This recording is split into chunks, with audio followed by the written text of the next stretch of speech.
Okay, so this is quite a long chapter, and I'm not necessarily going to go through each verse individually because we've already read through the whole chapter. But during the last two chapters, we've seen Laban, ripping Jacob off, and now Jacob basically decides to leave. Look there in verse number 1. It says, "And he heard the words of Laban's son, saying, Jacob hath taken away all that was our father's, and of that which was our father's hath he gotten all this glory." So Laban's sons here, they're accusing Jacob of something that he didn't do.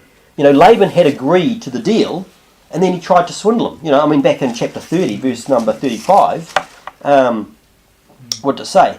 "And he removed that day," in fact, look at verse 34, "And Laban said, Behold, I would it might be according to thy word." So Laban agreed to the deal, and he removed that day the he-goats that were ridden, straked, and spotted, and all the she-goats that were speckled and spotted, and everyone that had some white in it, and all the brown among the sheep, and gave them into the hand of his son. So he agreed to the deal, and then he was trying to rip him off. But God blessed Jacob rather than Laban. And sometimes when people do well, there can be a reaction of jealousy from others. Keep your finger in Genesis 31, but turn to Romans chapter number 12. Romans chapter number 12, and this sort of shows us a bit of the attitude that we should have towards others. Romans chapter number 12, Romans chapter 12 and verse number 9. Romans chapter 12 verse 9 says, "Let love be without dissimulation." Now you might say, what is dissimulation? Think of the word simulate. If you heard like a simulator. Now what a simulator, like a flight simulator. When someone goes in a flight simulator, are they really flying?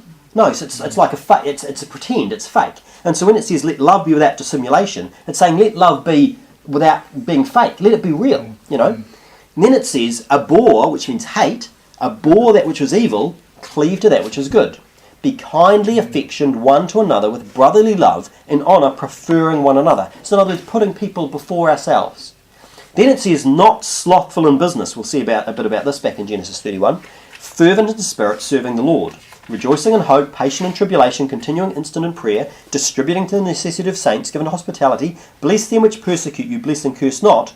And then it says in verse 15, rejoice with them that do rejoice, and weep with them that weep. And so what we're seeing is that we should be happy when people do well. It shouldn't be a case of someone's doing well, so they're doing better than me, so I'm against them, I'm jealous of them. That's not the attitude that the Christian should have. We should rejoice with them that rejoice. Look back in Genesis chapter 31. Genesis chapter 31 and verse number 2. "And Jacob beheld the countenance of Laban, and behold, it was not toward him as before." So the countenance of Laban, when it says countenance, kind of like the look on his face, is what it's talking about there. It wasn't like it was before. Now there are many examples of that we could look at in the Bible where basically you can tell what someone thinks or feels because of the look on their face. Prime example, because we won't turn to too many places, but just look at Genesis chapter 4. Genesis chapter number 4. Genesis chapter number 4 and verse number 4. And it says, "And Abel also brought of the firstlings of his flock and of the fat thereof, and the Lord had respect unto Abel and to his offering, but unto Cain and to his offering he had not respect. And Cain was very wroth, and his countenance fell. And the Lord said unto Cain, Why art thou wroth? Or why are you angry? And why is thy countenance fallen?" Okay? And so basically what it's talking about is it's saying that, the look on his face betrays what his feelings are, And so, and the interesting thing about this is that the look on your face comes from what you're thinking. That's why someone's face, Cain, he got angry, and it changed the look on his face. Okay, and so we shouldn't be someone where our faces are our countenance shouldn't be falling. I mean, do you ever meet people where it's just like they look miserable? They just look miserable all the time. Now, sometimes things happen. Sometimes bad things happen, and it's okay to be sad. The Bible said, "Rejoice with them that rejoice, weep with them that weep." But we shouldn't be sad all the time. We shouldn't be down and depressed and all that sort of stuff all the time. There's an interesting verse in Proverbs chapter 27:17 where it says, a very famous verse, it says, "Iron sharpeneth iron." And this is talking about basically how people can sharpen each other. Like it says, "Iron sharpeneth iron, so a man sharpeneth the countenance of his friend." Now notice that word countenance is in there. Well, what it's saying is that a friend can help a friend. They can sharpen each other up. But it says sharpen the countenance. It means it can alter the look on their face. How? Basically because when you sharpen your friend, you're altering the way they think. You're helping direct them into the right way. And what happens? their countenance changes. He's sharpening the countenance of his friends. Because he changes what he thinks, it changes the look on his face. Now that can actually work both ways. You can actually also find when you change the look on your face, that can also change the way you think. You might have heard of like body language. That it works two ways, where what you're thinking will affect your posture and etc. etc. But your posture and so forth will also affect the way you're thinking. I remember doing this exercise one time. This was when I was training at karate, I think it was, and the instructor there, he said, what I want you to do is put your chin on your chest, put it right down like this, and then walk from one side of the room to the other. And while you're walking from one side of the room to the other, the chin on your chest, try and think happy, uplifting thoughts. And we did that. And then he said, okay, now lift your head up, look up at the ceiling, and walk from one side of the room to the other, and try and think depressing and sad and down thoughts. And what you can find in both of those cases, it was really hard to do because your body was saying one thing while you were trying to get your mind to do the other thing. And so there's an effect between the two. Okay? Now, am I saying we should always therefore have a happy expression on our face? No. Sometimes Jesus gets portrayed as someone who always went around with a smile on his face, speaking gentle words to everyone, that he wouldn't hurt a fly. But I don't think that's really accurate. If you look in the Bible, you find many places it talks about where Jesus got angry. It says Jesus looked around on them with anger. We won't turn there, but John chapter 2, when we came into the temple, and what did he do? He overturned the tables. He made a whip and chased people out of the temple. Do you think he was just like smiling and speaking in a soft voice when he did it? No, it's crazy to think that. He got angry. There is times when it's right to express anger. In fact, one example of when it's right to express anger is this one here. Proverbs 25:23 says, "The north wind driveth away rain, so doth an angry countenance a backbiting tongue." So backbiting, think about that. That's when you're talking behind someone's back. Okay, you're saying bad things about someone. Oh, did you know this about Debbie? I'll tell. Did you know this about Debbie? No, I'll tell this about Maureen. Did you know this about these people? And it's like when you say it behind their back, that's backbiting. So when someone comes to you and tells you bad things about someone, what does it say? An angry countenance driveth away a backbiting tongue. Sometimes, the best response you can have is actually, don't have a nice look on your face. Don't just sit there and take it and nod and smile. Say no and look angry. And it's probably a silly example, but I actually remember this. This was when I was at high school. Must have been junior in high school, and I remember I must have picked up from someone somewhere. Kids at school, they pick up names and they use names and stuff like that. And often you say stuff you don't even know what it means. And I remember one time calling someone, I was maybe talking about someone, and I said that this person's a real Jew. Now, I'm not being anti-Semitic here, but when I was a kid, I thought a Jew meant, believe it or not, I didn't even know that Jews were a race of people when I was at this time. But a Jew meant basically someone who was on the scrounge, like a groveller. If someone was, pulling rubbish out of a rubbish bin. That was what I thought. And so I used that expression. Now, a guy who was older than me, who actually, thinking about with his name, he actually probably had a Jewish background. I remember he had quite a big nose and stuff. He probably was Jewish. But I didn't know anything about this, but he just looked at me with an angry look on his face, and he said, what's a Jew got to do with it? And I was just taken aback. Now, this is one of the friends of my older brother. And since that time, I've never said anything about it ever since. And that was when I was probably 13? Yeah, I would have been a 13-year-old. And I still remember it now. It had an effect. It had an effect. And so, yeah, it was interesting. That just reminded me. An angry countenance driveth away a backbiting tongue. And that's the right response. Don't accept it. But there are times to have an angry countenance. If someone's coming slandering and gossiping to you, give them an angry countenance. But most of the time, it's better to have a smile on your face, etc. Look back in Genesis chapter 31, verse number 3. Genesis 31, verse number 3. It says, "And the Lord said unto Jacob, Return unto the land of thy fathers, and to thy kindred, and I will be with thee. And Jacob sent and called Rachel and Leah to the field unto his flock, and said unto them, I see your father's countenance, it is not toward me as before, but the God of my father hath been with me." So God tells Jacob to return to his father's land. He tells Rachel and Leah that although Laban is now against him, God has been with him. And that's the thing that really matters, you know. That is the thing that really matters. I mean, there'll be times when the world is against us. You know, Jesus said, for example, in John chapter 15, verse number 18, Jesus said, if the world hates you, ye know that it hated me before it hated you. If you're of the world would love his own. But because you're not of the world, but I have chosen you out of the world, therefore the world hateth you. He says, remember the word that I said unto you, the servant is not greater than his Lord. If they've persecuted me, they will also persecute you. If they've kept my saying, they will keep yours also. But all these things will they do unto you for my name's sake, because they know not him that sent me. So Jesus said, look, they hated me, they're going to hate you.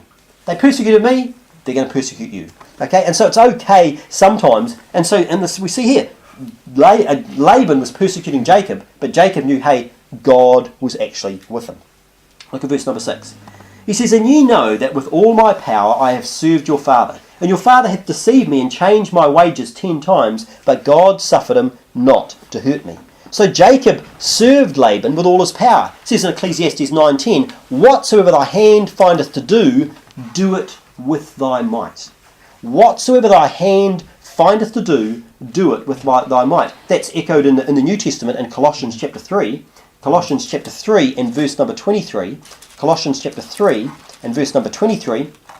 It says, and whatsoever you do, do it heartily as to the Lord and not unto men. So we should work as though we're working for God rather than working for men. Have a look at Ephesians chapter 6. Ephesians chapter 6 and verse number 5. Ephesians chapter 6 verse number 5 says, servants, be obedient to them that are your masters according to the flesh, with fear and trembling, in singleness of your heart, as unto Christ.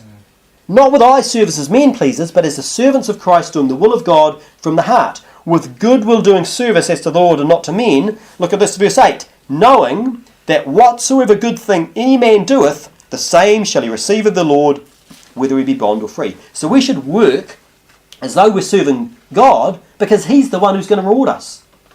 You know, that's what it says. Whatsoever good thing any man doeth, the same shall he receive of the Lord, whether he be bond or free. Look back at Genesis 31, verse number 8. Genesis 31, verse number 8. In fact, we won't bother, we'll just read it. Basically, verses 8 through 12, Jacob, he recounts how God told him in a dream that he would give him all of the ring-straked and speckled and gristled cattle. Look down at verse number 13. Verse number 13, he says, I am the God of Bethel, where thou anointest the pillar, and where thou vowest a vow unto me. Now arise, get thee out from this land, and return unto the land of thy kindred. Okay, so God tells Jacob to return to his kindred's land. I mean, this is God's kind of repeating what he said back in verse number 3. And that can kind of indicate maybe sometimes how important it is. God repeats stuff because he wants us to get it. Look at 2 Peter chapter number 1. 2 Peter chapter number 1. 2 Peter chapter number 1 and verse number 12. Peter says, wherefore I will not be negligent to put you always in remembrance of these things, though ye know them, and be established in the present truth. Yea, I think it meet, as long as I am in this tabernacle, to stir you up by putting you in remembrance, knowing that shortly I must put off this my tabernacle, even as our Lord Jesus Christ hath showed me, saying I'm going to die. Moreover, I will endeavour that ye may be able, after my decease, to have these things always in remembrance. So he's saying, look, I'm reminding you of this. I'm reminding you of this. And it's a good thing for you. I mean, Paul said in Philippians chapter number 3, it says, to write the same things to you, to me indeed is not grievous. He says, but for you it is safe. Philippians 3:1. He says, look, it's not a grievous thing. It's safe to write the same things. And so that's why God says he repeats the same things over and over again. And I mean, why is that? Because we have a tendency to forget. That's the thing, we forget. I mean, I imagine that you forget a lot of things that you hear preached. I know that's a fact because I forget a lot of the things that I preach. You know, that's one of the things I like to write out reasonable notes for my sermons. And one of the reasons for that is because, to be clear, I don't want to just talk off the cuff and just say random stuff. But I want to be clear of what I'm saying, but also so I can look back and say, now what did I say again? And look back, you know. And the thing is, it's an important thing to do that. That's one of the reasons actually why it's dangerous when someone stops preaching the gospel. If someone doesn't preach the gospel, if they don't go door to door and preach the gospel, you see, when you're out preaching the gospel door to door, you're hearing the gospel. again and again and again and again. But do you know what happens if you stop preaching the gospel? If you don't go door to door, you forget.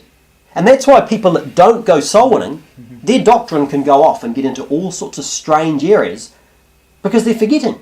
They're forgetting the most basic things that they need to know. So it's an important thing that we understand. Turn back to Genesis chapter number 31.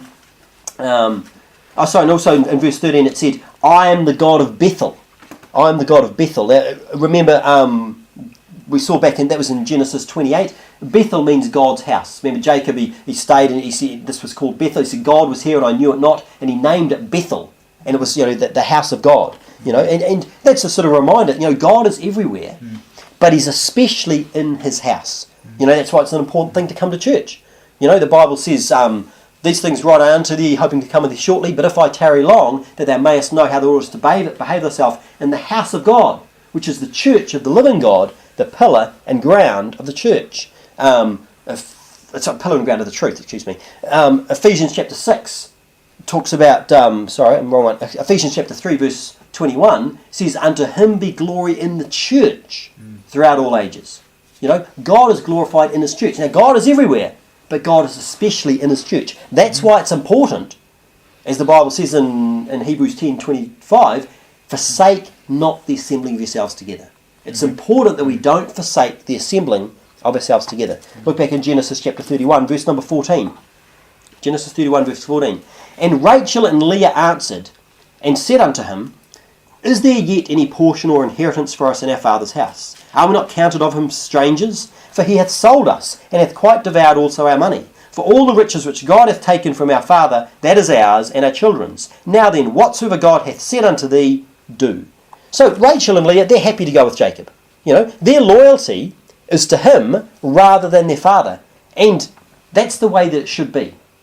That's the way that it should be. Our loyalty should be to our spouse as opposed to our parents. It says in Matthew chapter 19 verse 5, Jesus said, for this cause shall man leave father and mother and cleave to his wife, and they twain, that means two, shall be one flesh. Leave your father and mother and you get joined to your spouse. That's what the Bible says. It also says in Ephesians chapter 5. Look at Ephesians chapter 5.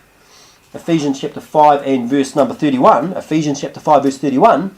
The same thing Jesus said basically. For this cause shall a man leave his father and mother, and shall be joined, that's what the word cleave means before, shall be joined unto his wife, and they two shall be one flesh. That's that principle, leave and cleave. Now we still honour our parents. Ephesians 6, while you're there, Ephesians 6 verse 2 says, honour thy father and mother, which is the first commandment with promise, that it may be well with thee, and thou mayest live long on the earth. So we should still honour them, but our loyalty, our affection, our devotion should be to our spouse as opposed to our parents.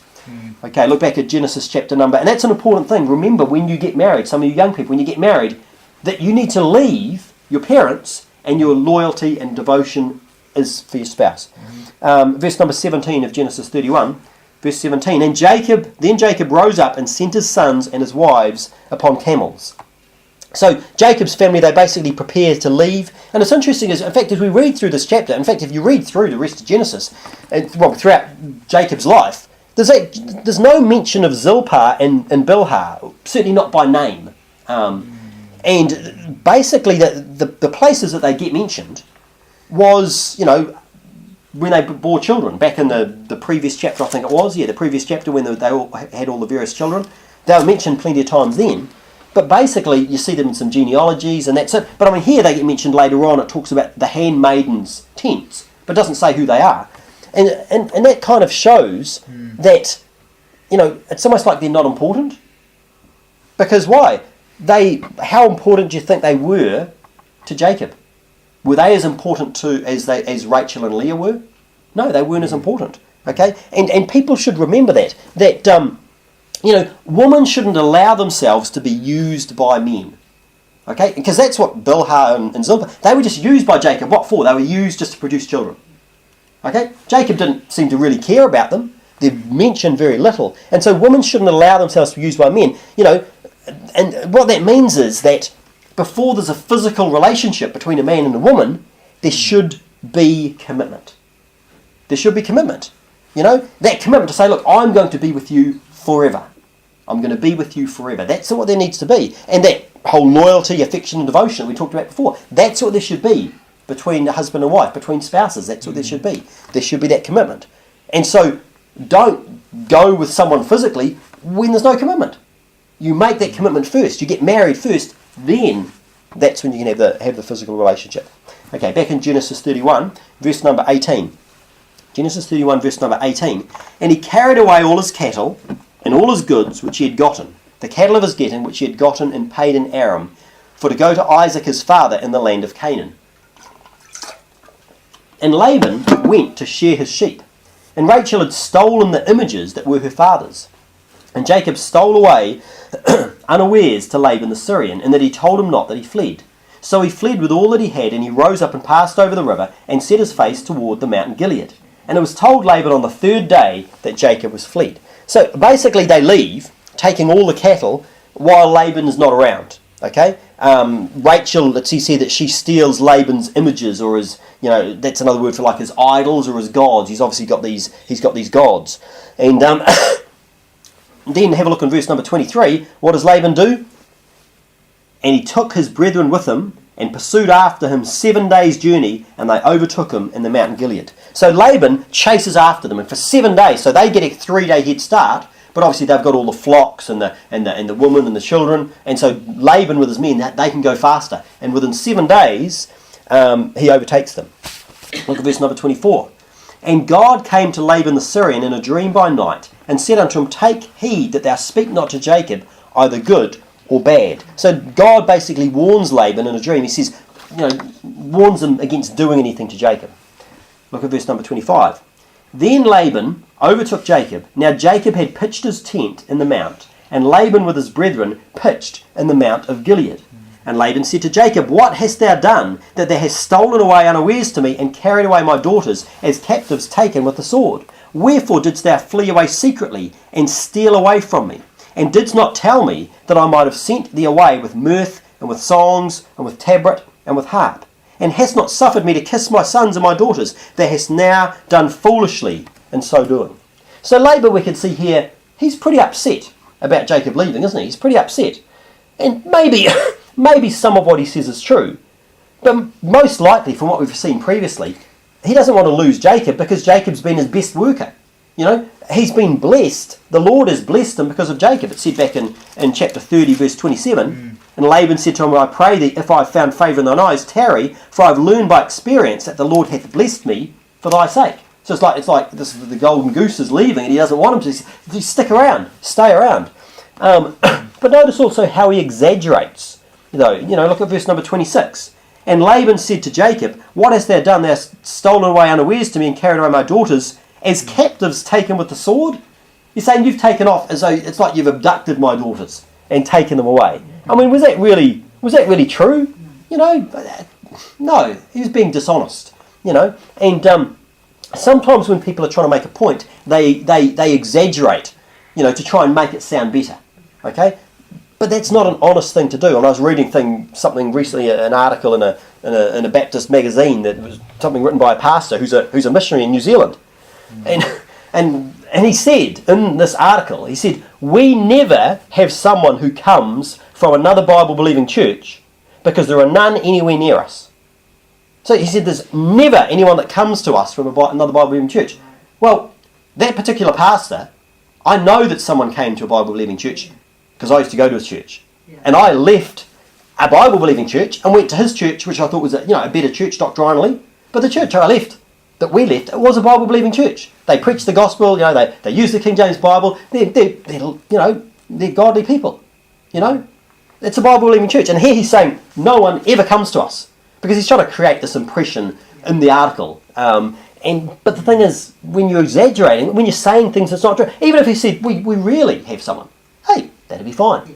But when you say never, that's not true. And we need to be careful with our words and make sure that what we say is true. Mm-hmm. We are only human. We're going to make mistakes when we speak. But when we take the time to put something on paper, and that's, as I said, that's why I write my sermons down. We need to really make sure that what we are saying is accurate. It's important. Words are important. I suppose the thing is words actually show what you're feeling. and what you're thinking. It was interesting, earlier on in this article, he actually said this. This is quite bizarre. Turn, if you would, keep your finger in Genesis, but turn to Titus chapter number 1. Titus chapter number 1. Earlier on in this article, he said this. He said, New Zealanders, known as Kiwis, are a very stubborn people. Now that's interesting. I mean, for a guy to be, he's a missionary to New Zealand, and he just says blanket statement, New Zealanders, known as Kiwis, are very stubborn people. Now, do you think there are some New Zealanders who are stubborn? Yeah. Do you think there are some New Zealanders who aren't really stubborn? Yeah. Why? Because they're people. And people are different. You know, some New Zealanders are tall, some New Zealanders are short. Some are fat, some are skinny. Some are stubborn, some are very compliant and get along. So to say New Zealanders are very stubborn people, once again, and do you think that's a good attitude? Is that the attitude you should have? If you're trying to reach a group of people, should you have that sort of attitude about them? It's not going to be helpful at all. You know, it's a bizarre attitude to have. But it reminded me of this one here. And look in Titus chapter number 1. Titus chapter number 1, verse 12. Titus 1 verse 12. It says, one of themselves, even a prophet of their own, said, the Cretians are always liars, evil beasts, slow bellies. Now this sounds a little bit like maybe this is a missionary to the Cretes, to the people in Crete. He says the Cretians are always liars, evil beasts, slow bellies. So it sounds like he's saying sounds a bit racist, doesn't he? So are all the Cretians like this, do you think? No. And in fact, let's actually look back a little bit and see, just to get the context here. Look at verse number 10. It says, for there are many unruly and vain talkers and deceivers. So the people who are speaking, what they're saying is vain. But it says, especially they of the circumcision. So this is talking people who follow the religion of Judaism. So there's vain talkers, particularly people who are following the religion of Judaism. Verse 11, whose mouths must be stopped. He says, look, they're talking vain, and really we need to stop their mouths. Who subvert whole houses, so they're leading people down the wrong way, teaching things which they ought not, for filthy lucre's sakes. They're teaching things which they shouldn't. And then it says, one of themselves, one of these people, even a prophet of their own, said, the Cretians are always liars, evil beasts, slow bellies. This is what one of them said. Hey, these Cretians, this is what they're like. And then he says, this witness is true. Now, some people take this witness is true, as saying, oh, the witness that the Cretians are all liars, evil beasts, and slow bellies is what is saying true. That's not what it's saying. It's the witness that is true, is that these people are saying that. This witness is true, that these particular people of the circumcision are slandering the Cretians, saying they're all like this. He says, this witness is true, wherefore rebuke them sharply, that they may be sound in the faith, and just to reinforce it, verse 14, not giving heed to Jewish fables. Mm-hmm. So the circumcision who is speaking the wrong thing, the Judaizers, Jewish fables, not giving heed to Jewish fables and commandments of men that turn from the truth. So he's saying, don't listen to these people when someone's slandering a whole group of people. It's wrong and it's silly. And yet that's what I saw in this jolly article. Bizarre thing. But anyway, back in Genesis chapter number 31. Genesis chapter number 31, verse number 29. Genesis chapter 31, verse number 29. They've forgotten their intelligence, haven't they? Common sense and intelligence. Yeah. Some people, some of the things they say, it's crazy. It's crazy. Verse number 29. and this is Laban now speaking. He says, it is in the power of my hand to do you hurt. But the God of your father spake unto me yesternight, saying, take thou heed, that thou speak not to Jacob either good or bad. And now, though thou wouldest needs be gone, because thou sore longest after thy father's house, yet wherefore hast thou stolen my gods? And Jacob answered and said to Laban, because I was afraid, for I said, peradventure thou wouldest take by force thy daughters from me. With whomsoever thou findest thy gods, let him not live.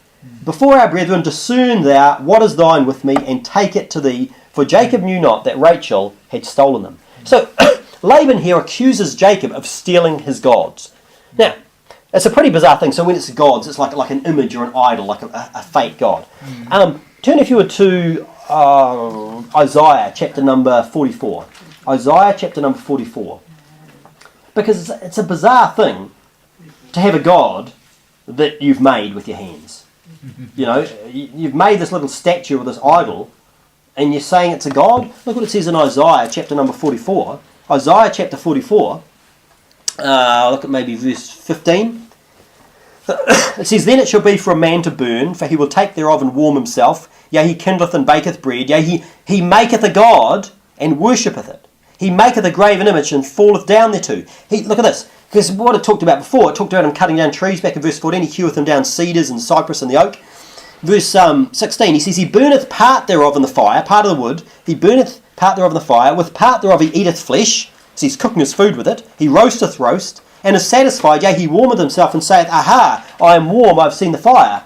And with the residue thereof he maketh a god, even his graven image. He falleth down unto it, and worshippeth, and prayeth unto it, and saith, Deliver me, for thou art my God. So he's cut down a tree, and he's used part of it for firewood, and for part of it he's made into a god, which he's now going to bow down and worship.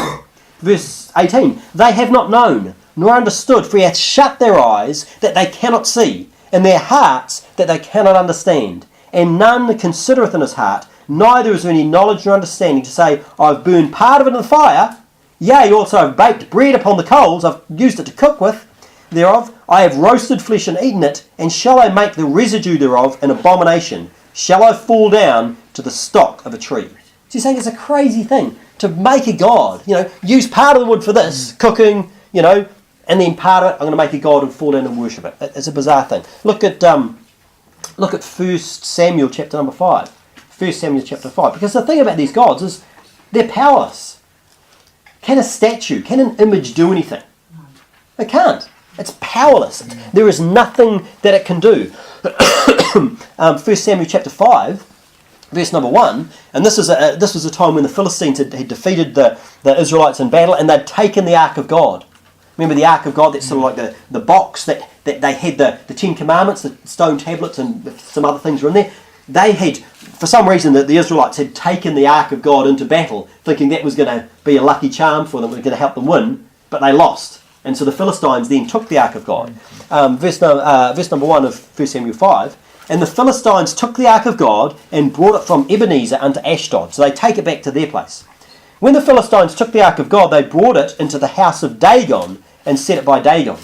Now Dagon was a false god that the Philistines worshipped. They worshipped this god called Dagon. And so they've taken the Ark of God and they've put it in Dagon's house. Verse number 3. And when they of Ashdod arose early on the morrow, behold, Dagon, because obviously there's a big statue in there, statue of Dagon. Dagon was fallen upon his face to the earth before the ark of the Lord. Then they took Dagon and set him up in his place again. So picture that. They've got this temple, and they've got this big, think of it like a big statue that they worship. They bring the ark of God in and put it in there, and they come in the morning, and the big statue has fallen down on his face in front of the ark of God. It's like showing this is who God really is, But that doesn't stop there. And so, and they took Dagon and set him in his place again, verse number 4. And when they arose early on the morrow, so the next day, the morrow morning, behold, Dagon was fallen upon his face to the ground before the ark of the Lord, and the head of Dagon, and both the palms of his hands were cut off upon the threshold, only the stump of Dagon was left.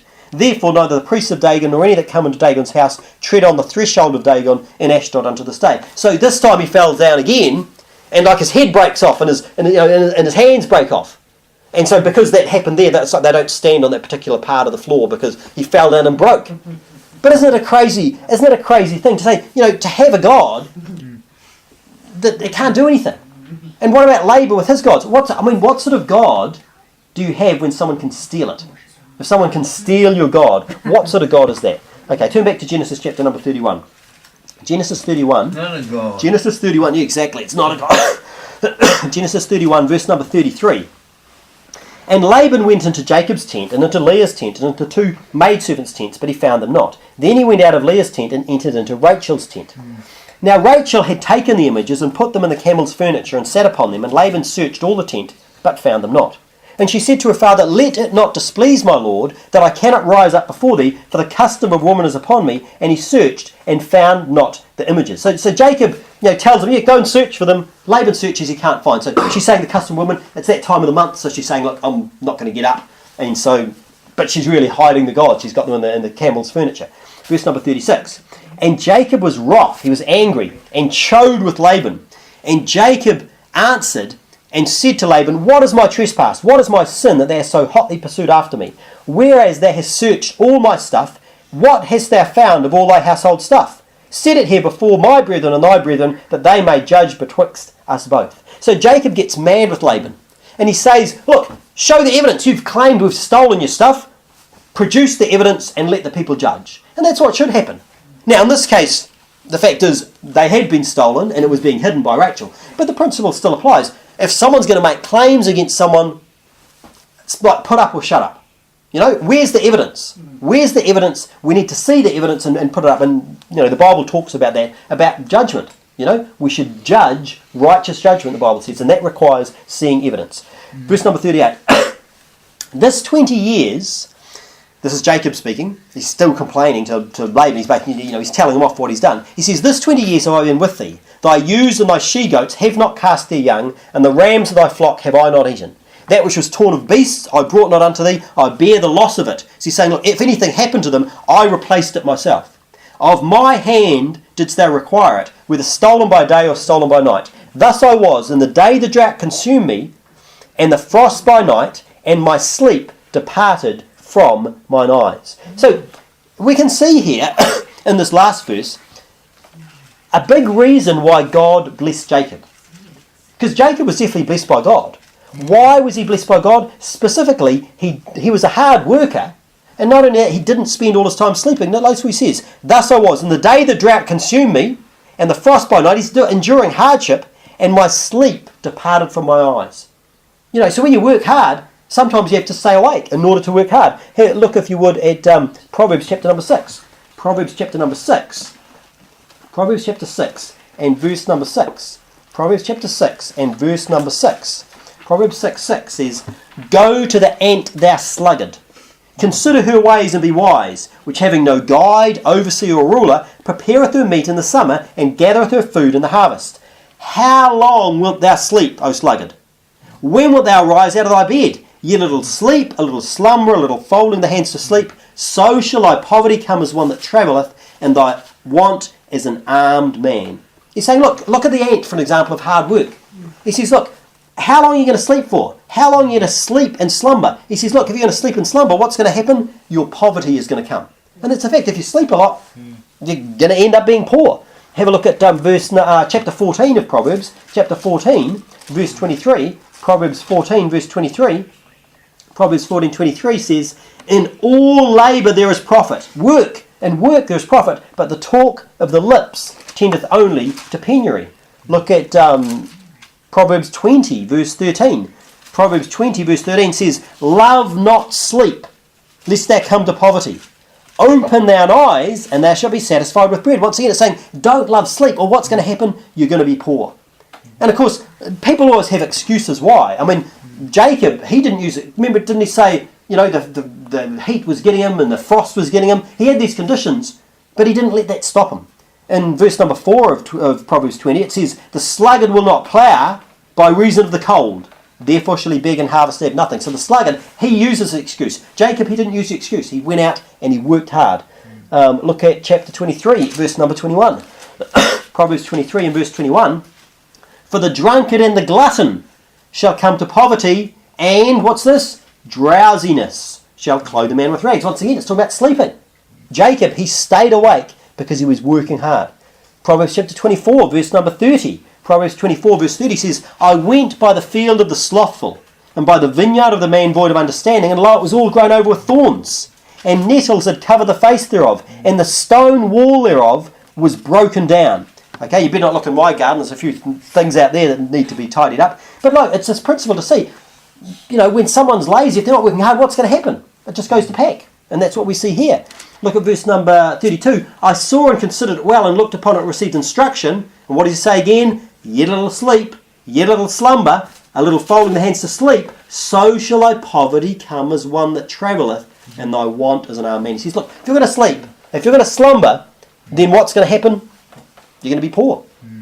You know? And that reminds us, it's important to get up early. It's an important thing to get up early. I won't do it now. We've done it before. Haven't we seen in the past? Abraham got up early. Jacob got up early. You know, Jesus got up early. All these different people we read about. Moses got up early. Jesus got up a great while before day. They got up early. And this is something you should start doing when you're young. When you're young, you should start, because it becomes a habit. You know, the more you do something, the more of a habit it becomes. It can be a good habit, or it can be a bad habit. You know, I mean, a good example of this is in sport. You know, in sport, you want to train the good habits. So, in training, you practice doing stuff and practice and practice and practice. And then when it comes to competition, you'll just do it instinctively because you've done it over and over and over. You've made it a habit. Well, guess what? You want to develop the habit of working hard, getting up early, and it's going to lead you to success. I'll just read you something here quickly. This is something I found about, some people relate to this because they like playing squash. Someone who's regarded as probably being the greatest squash player ever is a guy called Jahangir Khan. Some people have even said that he was maybe the greatest sportsman ever with some of the things that he's done. I mean, he had a record. He won over 500 consecutive matches. 500 consecutive matches. Like, he never lost for a period. It was over 5 years. He never lost a game. I mean, in any sport, where will you find someone that was unchallenged for over 5 years? And the person who wrote this, they actually watched him play at the peak of his game. And describing, it says, dominating international squash for the better part of a decade during the 80s and into the 90s. He says it was initially, however, not at all obvious that Jahangir was going to become the greatest squash champion in history. He says, this is Jahangir speaking, I was told I would never become world champion. I was the youngest, smallest, feeblest and sickest of the family. Neither the doctor nor my father believed there was any chance for me to become a good squash player. That's in his book, Winning Squash. But having gone from such unpromising beginnings to become the greatest squash player of all time, Jahangir Khan is an inspiration for everyone that whatever their initial circumstances, they can go on and achieve great things. Indeed, to quote Jahangir, it says, I believe, this is what Jahangir said, I believe my story can offer hope to millions of people all over the world who are poor, bereaved or sick. Because at different times, he said, I've been all three. So you might think, well, what was the secret of Jahangir's success? What was the secret of his success? How did he do it? How could he maintain unbeaten for hundreds of successive professional squash matches for nearly 6 years? Well, basically, in a nutshell, his technique was good. He had very, very good technique. He could hit winning shots when he needed to, and he had a great eye for following the flow of the game. He had all the necessary skills to be at the very top of squash. However, his greatest and most powerful weapon was without doubt his superior fitness. He was fit. He was simply the fittest person in the sport. Some people have even claimed that he was possibly the fittest man on the planet. This is what he said. He says, hard work, discipline, commitment and ambition. He said, to be the best, I had to work harder than everyone else. He worked harder than everyone else, and that's why he was successful. He said, I trained for 8 hours a day, 6 days a week. Now, if you listen, top squash players today, you hear the professionals, they often talk about training 4 hours a day. That's pretty much what they train. He trained 8 hours a day, 6 days a week. That's how he described the reasons for success. His training program, he'd start his training day, he'd go for like a 14-kilometre run, and then he'd follow it up by doing the 400-metre torture test. If you think of like a running track, running track is 400 metres. Do one lap, that's 400 metres. And, you run around, it might take you a minute or something like that.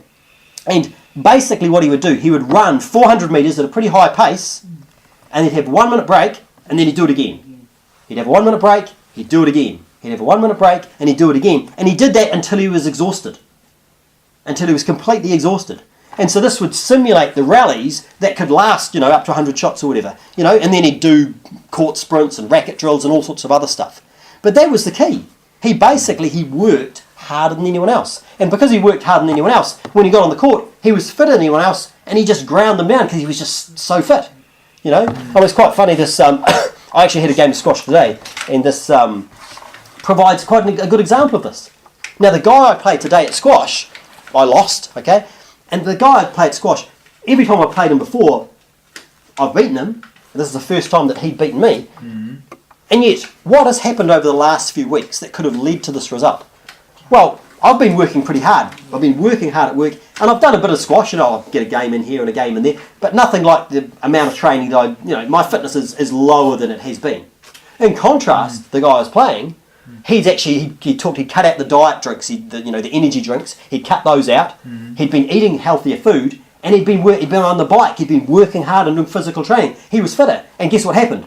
I won the first game, and then the second game was pretty hard, and I just blew out. He was just fitter than I was, and it was just the whole time I was struggling because he physically, why? He'd done the work, And that's how he was successful, you know. Perfect example of that same thing. I mean, I think one of New Zealand's top squash players, isn't it, Paul Cole? He's entered the top 10, he's beaten, you know, very top players, you know, third in the world, second in the world. He's having these good results. And why? He's known on the circuit for someone who works really, really hard.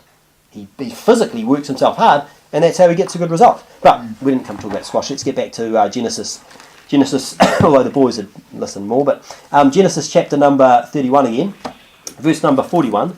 Genesis 31:41. He says, "Thus have I been 20 years in thy house.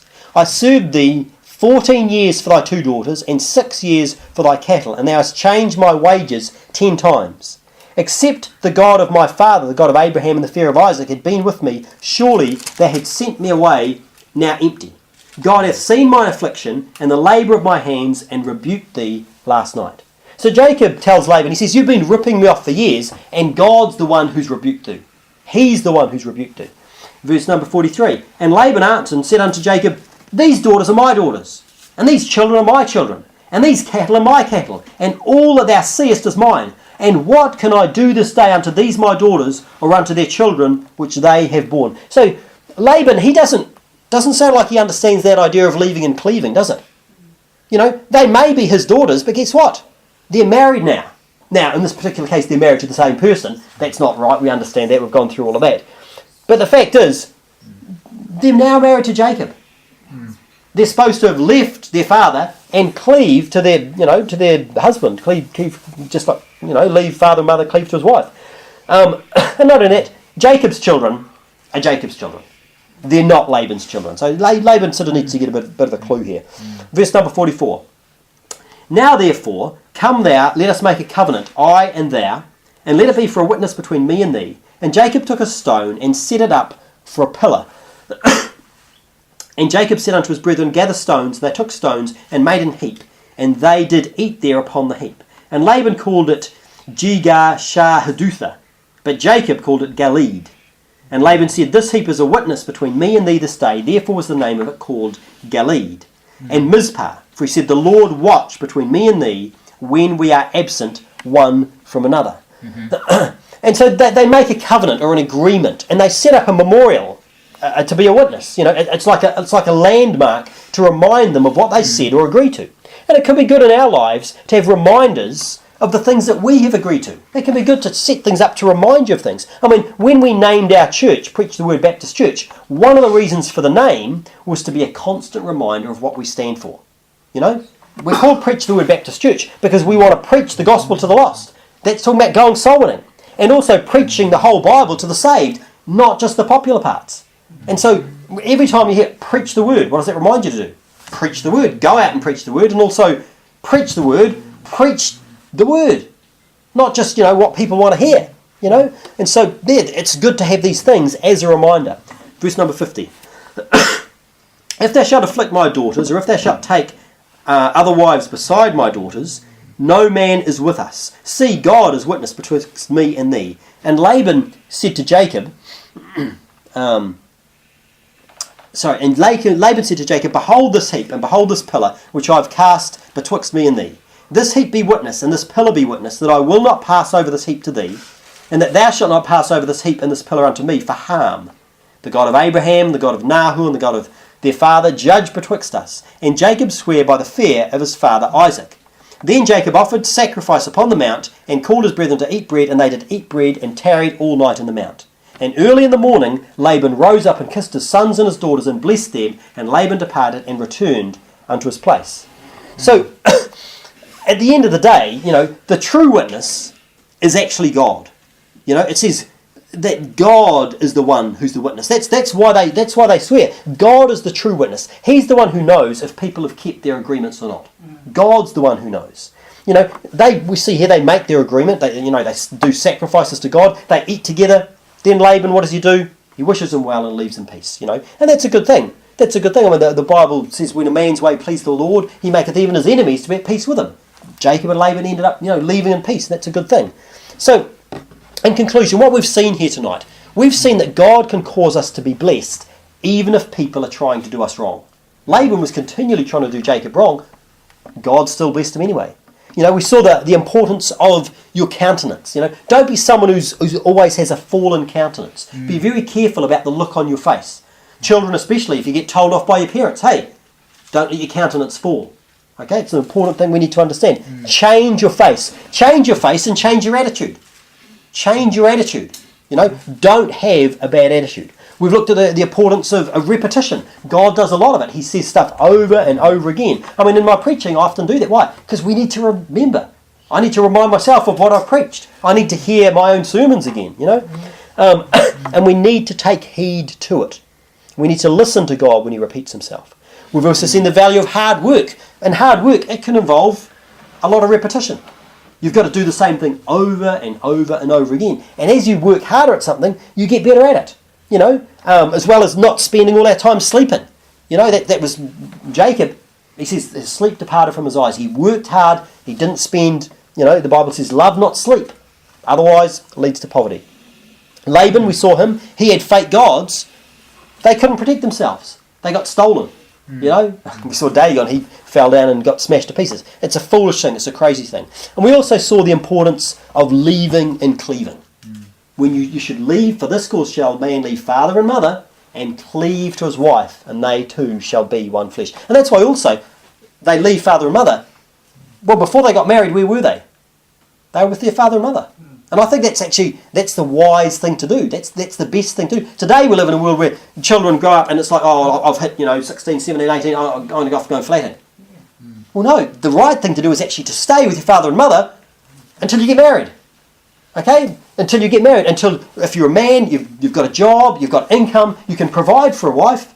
And for a lady, you're under the protection of your father to look after you until such time as he gives you away to someone in marriage. That's the way that it should be. Okay? And obviously, when you do get married, your loyalty, your affection, your devotion, it should be to your spouse, not to anyone else. We honour our parents, but our loyalty, our affection, our devotion is to our spouse. Okay, let's close in prayer.